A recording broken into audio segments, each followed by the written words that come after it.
Halo, perkenalkan nama saya Giovanni Basirosi dengan NPM 8187. Dan saya Rafael Tansil dengan NPM 8310 dan kita sedang di Gang Tunggul Monggo RW 2 Giwangan, Kecamatan Umbul Harjo, Yogyakarta.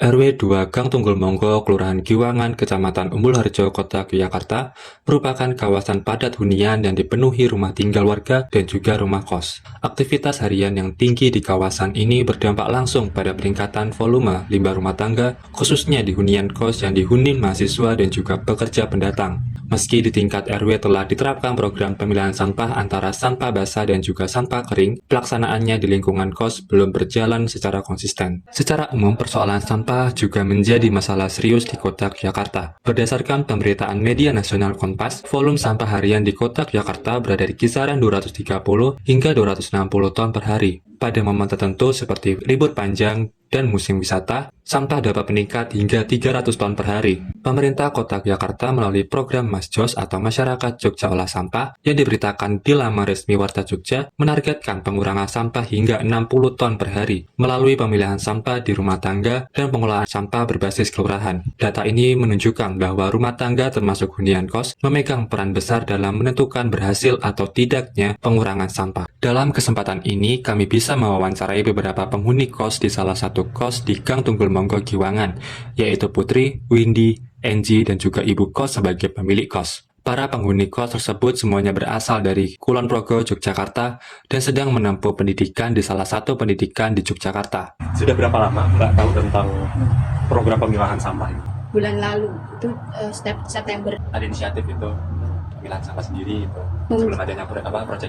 Mungkin kalau misal kayak sampah bekas makanan ya mas, kayak nasi bekas itu kita sendiriin kayak yang basah-basah. Tapi kalau misal kayak kemasan plastik atau kemasan ya ciki-ciki styrofoam itu jadi satu. Oh, jadi satu. Yang kering-kering. Informasi mengenai peraturan pemilihan sampah pertama kali diterima dari ibu kos. Ibu kos mengajarkan penghuni kos tentang tempat sampah, mana yang digunakan untuk sampah basah, sampah kering, dan jenis lainnya. Peran ibu kos secara aktif mengingatkan penghuni tentang pemilihan sampah. Jika ada penghuni yang melanggar, mereka akan saling mengingatkan. Di RW 2 Giwangan sendiri, program pemilahan sampah ini juga didukung oleh PKK atau Pemberdayaan Kesejahteraan Keluarga di tingkat RW yang melibatkan ibu-ibu sebagai penggerak utamanya. PKK juga memfasilitasi dengan menyediakan galon bekas yang sudah diwarnai biru dan kuning sebagai tempat sampah.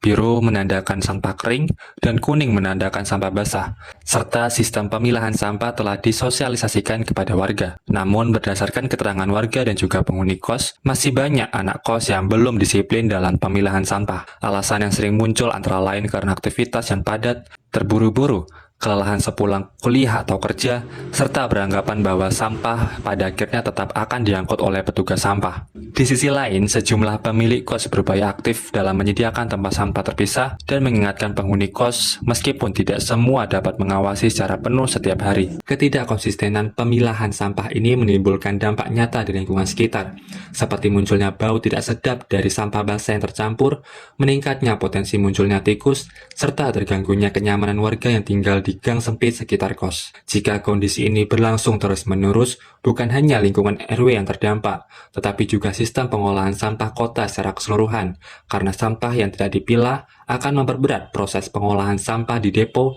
hingga tempat pembuangan akhir. RW 2 Giwangan pada dasarnya telah memulai langkah penting melalui penyediaan fasilitas dan juga penerapan aturan pemilahan sampah. Namun tantangan berikutnya adalah membangun kesadaran masyarakat, terutama di kalangan anak kos sebagai bagian dari komunitas lingkungan. Dengan sejumlah sampah kota yang mencapai ratusan ton per hari, keterlibatan penghuni kos dalam pemilihan sampah menjadi faktor penting dalam menjaga kebersihan lingkungan sekaligus membantu mengurangi beban pengolahan sampah di Kota Yogyakarta. Sampah tidak lagi sekedar urusan rumah tangga, melainkan tanggung jawab bersama seluruh lapisan masyarakat.